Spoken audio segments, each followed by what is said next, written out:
Good day, ladies and gentle germs, or whatever time frame this finds you at. I'm driving here. I got a load on. I got the pusher down, and hang on, let's just adjust that a little bit. Make sure we're all distributing our weight between the axles appropriately. Oh, no. Hang on. Adjusting. Adjust. Steady. There we go. So if I'm driving a little dainty today, you'll understand why.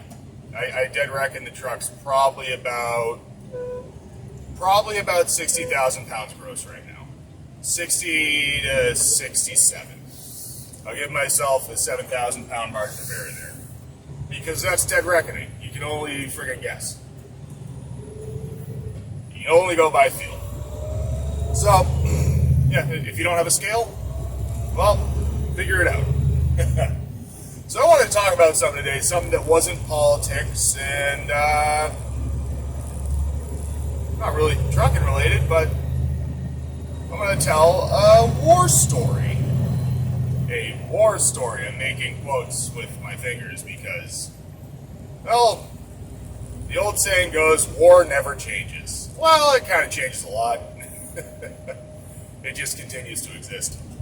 So, back some time ago, I'm gonna use a fair amount of vagary here just for OPSEC reasons, operational security. I can talk about the generalities surrounding the incident, and hopefully you, the internet, find it interesting. And let me try and not trail off on my speech so you actually get what I'm trying to say here. All right, here we go. So I'll start the story at the beginning. It was a very interesting one day we had. So my job was to make sure that people were safe. You could call it the combat taxi. So I frequently drove the lead vehicle, or Victor, an RG-33, and that is a hell of a machine, much like a Prius. And other guy's reference there. Funniest movie. Very quotable.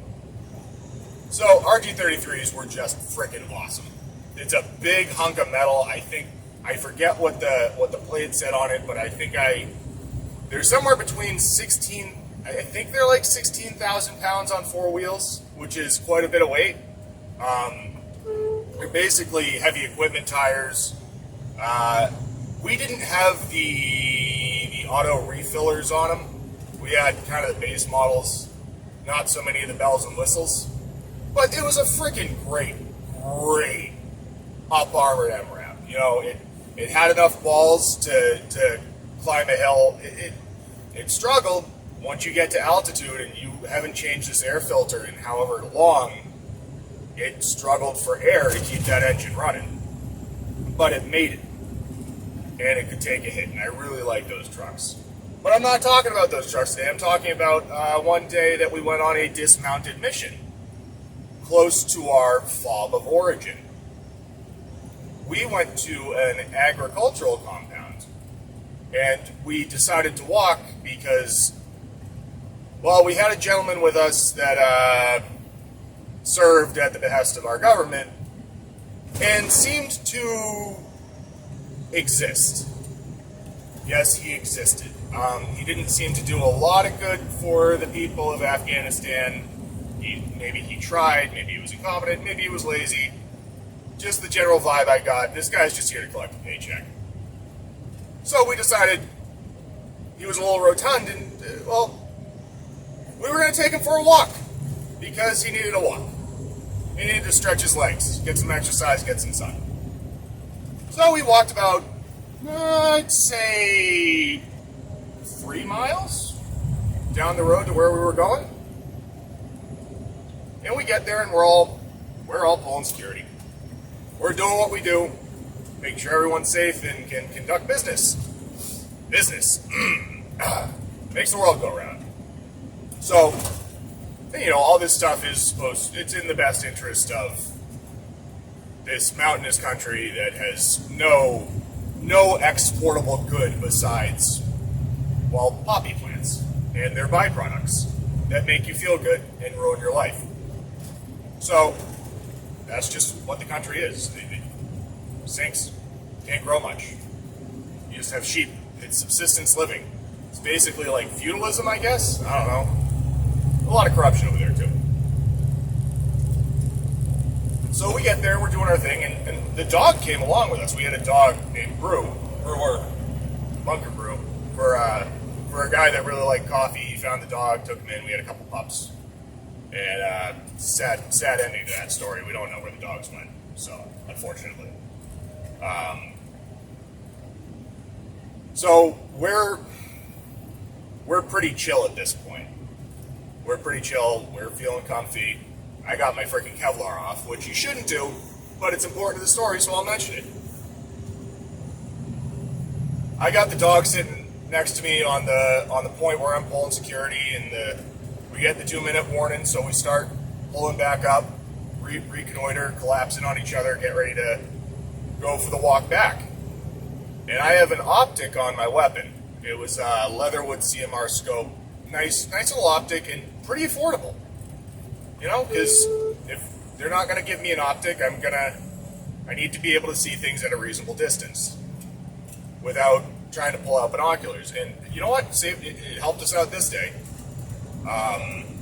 Because I see a pickup truck coming from off in the distance, and alright, I'll glass that. I'll see what I'm seeing. See what I'm trying to see, because it's far away. I noticed a gentleman in the back of the pickup truck, and he had what appeared to be a long cylindrical tube, which isn't immediately alarming. Because sometimes in third world countries, to secure loads, instead of using straps or tie downs or rope, because those things are expensive and hard to manufacture and come by, they use people to hold down their loads. He gets a little closer, and I say to my buddy next to me, hey, that's an RPG. And we all start moving at a high rate of speed, because rules of engagement, there are very few people that are allowed to possess those, and they better be in uniform. And we better know who they are. Because there's very few things that can harm American soldiers inside an unarmored vehicle, and that's one of them. Depending on the type of warhead it has. So if you got a shaped charge, it's not good. And, you know, I'm using a substantial amount of vagary and stuff here while saying what I think is common knowledge, because I think that's the best way to tell this story. You know, to the internet. Because OPSEC. So, I'll make this part of the story kind of short. That gentleman in the back of that pickup truck had, his day ended early. And there were no more days after that. And things started to move rapidly after that. We grabbed our people that we were keeping safe, and we're like, they could see the sense of urgency on our face, and they understood it was time to go. But we get on comms, a vehicle starts rolling our way. We get the important people in the vehicle, and they go back to the safe space, which is fob. And we would not fit in the vehicle, being the security detachment, so we commenced doing bounding overwatch back to the fob. Because if you know anything about engagements, it's usually not just one guy. Usually they have a plan, and I think there was a bit of that going on here. I think we just happened to be in the right place at the right time to ruin their plan. And I'll never know. I don't think anyone will ever truly know. But it was interesting. So we commence bounding overwatch, which means I stand here and hold my weapon up facing where I think a threat might come from, and you run to the nearest point of cover. That's the simplest way to put it. We had about, 6 or 7 guys, maybe more. And we're doing bounding overwatch back to the fob. And the base elevation there was about, let me think. Oh God, this is a long time ago, so it could be wrong. I think the base elevation there was 1,600 feet above sea level. I think. I don't know. The air was a little thinner, and you had to exercise a lot up there to be able to do it. And when you got a lot of stuff on, you're sucking wind, man. So I'm at one point as we're moving, and I bring up my optic again, and I see a guy walking in a field, and he's got camouflage on. But it's not camouflage that is uniform. This is not something that any friendly would wear. It's just camouflage. It's something you'd buy at an army surplus store. I think the pattern may have been Soviet, actually. It might have been a really old jacket that was a hand-me-down. So I key in on him, and I'm looking at him. And there's a funny thing your brain does when you're anticipating a threat, and when you can't clearly see everything. What will happen is, and you can do there's a bunch of like magic eye tricks you can do to see this in real life. Anything where you stare at a picture long enough and something emerges. I thought I saw a rifle in his hand, but I wasn't sure. And I'm glad I took the moment to see, he's not a threat now, he's not a threat now, he's not a threat now. He got closer, I could see more clearly, he did not have a weapon. And I'm glad I stayed my finger. Because there's something to be said for the difference between somebody living and dying being an eighth of an inch of the movement of my finger. So I'm glad I did not take anyone's life that day. So, the vehicle that had come to extract the principal, being the important people, had dropped them off back at the fob, and we were about halfway there, and we were sucking wind, but you never know what's coming next, so we had to do it. They come pick us up, and we all pile in. We're stuffed in the back of this up-armored truck. And one of the guys, they poop on the side of the road over there. It's just what they do. And one of the guys had fallen in it. And it wouldn't be the first time he did, and it wouldn't be the last on that deployment. Good kid. So, and it was funny to me how much humor emerged in that moment. Because we're all making fun of him about that. Meanwhile, what had just happened? So we get back, and the dog that had gone on the walk with us was waiting for us at the top of the stairs of that compound. There's something to be said for loyalty you give an animal and the loyalty they give back. You might not see that in people, but animals, I freaking love animals because they get stuff. They get stuff on a core fundamental level. And the dog was waiting for us there. So, come to hear later that there were a couple of vehicles parked at the entrance to our fob that were full of, unused ordnance. So RPGs, I think there was an RPK. A lot of this is secondhand, I didn't see it. So the only thing I can deduce from the circumstances surrounding the situation is that was an attempt at a complex attack. Meaning that they were going to park those vehicles there. Some of our allied forces were going to come out to check it out, and that guy in the back of the pickup was going to try and take a pop shot to hurt us. And so I think it's a good thing that just through, and that's a big thing, is your movements in that theater, they have to be unpredictable. And because we were unpredictable that day, because we did something unusual, by sheer dumb luck, we made sure that they weren't able to do harm to our allies or our fellow Americans, and we're all there for what we think are the right reasons, But what's the right reason to me might not be the right reason to somebody else, but we're all there for a common purpose, which is let's make sure that religious extremists don't get to run this country and oppress people. And I think there's something to be said for American values that we will, it doesn't matter what it costs if it helps our fellow man. And you know what? That can be exploited too.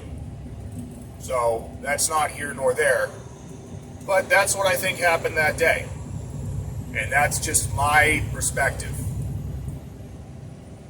And I think it's good to talk about it after all this time. So I hope you like that story. I think there was some more to it, some stuff I glazed over, but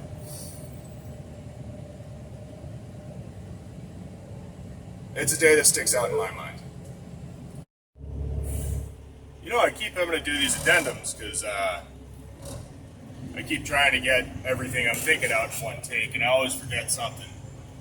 And the really important thing I forgot about the story I just told was, so there was a gentleman over in Afghanistan in one of the local cities. I'd seen him quite a few times. You get to recognize faces, and a big thing to have anyone stand out in your mind is whether or not they speak English. And I might go off on a little tear here about another thing that happened over there, and maybe try and correlate that to real life. You know, back here in the United States of Freedom. So there was a gentleman we knew, and he spoke English, and he told me one day what he wanted to do was move to America and become a bilingual teacher. He wanted to teach English-speaking people how to speak, I forget if it was Dari or Pashtun. I know a little bit of Dari. You know, Assalamu alaikum is basically a religious greeting, and somebody says that to you, you say alaikum salam. Name Shoma Chist is what is your name? I am Aphamet, do you understand? That's here nor there, but the little things that I picked up and managed to retain. Dost Habala, put up your hands. Or maybe that's drop your weapon. But it's the same thing. It all means the same thing when you're pointing a weapon at someone. And to start show is stop. Mote Tanra Biendozine, stop your vehicle. Okay, yep, going off on a tangent. But it's going somewhere, bear with me. Ayabakumake Doctor. Do you need a doctor? Little stuff. Little stuff you remember when you care about people and you want to be able to say the important words to make sure as few people get harmed as possible and as many people receive care as possible. So those are the ones that stuck with me. So he spoke English, and I talked to him a few times, and it can be hard to get a read on people. And the reason this is important to that day is because I had seen him that day on the cellular telephone. And I still question, was he saying nice things to me and also telling the people that meant to do me and my friends harm where we were and what we were doing? Was it a happy accident? Well, what happened that day? Or was there communication going on that we were unaware of that led to those circumstances? And it's very interesting to think about. And when I talk about communicating with people that are difficult to communicate with, whether it be a language barrier or a disability, that's something I care about a lot, because when I was very young, I had trouble with hearing. Hang on, I gotta look right, clear left, moving. Alright. So I'll tell a couple anecdotes about this because I think it's important, because it's important to me. I had to go to speech therapy a lot when I was younger because I couldn't hear, so I didn't pick up language early. And I was very frustrated as a young child not being able to communicate, and it took some time for doctors and my parents to figure that out. Because if you can't be heard and understood, it will manifest itself in your behavior, especially when you're young, and it can take a long time to get those learned behaviors out of yourself. You know, and if we're talking about firearms training, they call it training scars. If you do 100 repetitions of a drill, whether it be a draw from a holster or this or that or the other thing, and they're wrong, you now have to unlearn that training scar by doing probably 200 correct repetitions. So whenever I'm trying to teach somebody about marksmanship or firearms or combat shooting, which I'm not a be-all, end-all expert at, I can tell people what I've learned. because I'm very bad at learning from books. I'm good at learning by example. So, I don't know that number. It's too late. I already made the delivery, so sorry. There we are. So, what was I saying?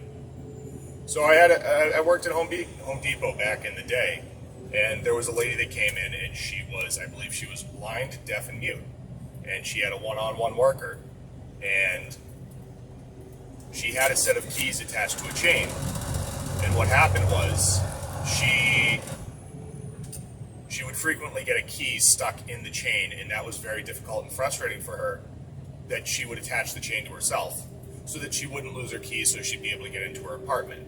You know, how do you know where something is if you can't see it? Well, keep it in the same place all the time. I get that. So I was talking with her one-on-one helper, and kind of figured out what it was, and I would hold the length of chain in her hand, and she would say yes or no, did she like that length of chain? And I was outside of my department then, but I felt it worth my time to help somebody. And in the end, I got her the right thing that she wanted, and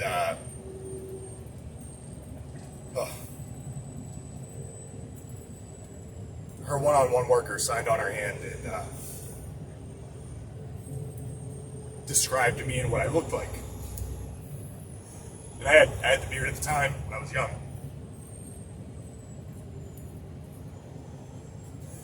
It was a very nice, very human moment. Those little things that restore your faith in humanity. Whew, yeah. It's what makes life worth living. So I'll shut up. And thanks for listening.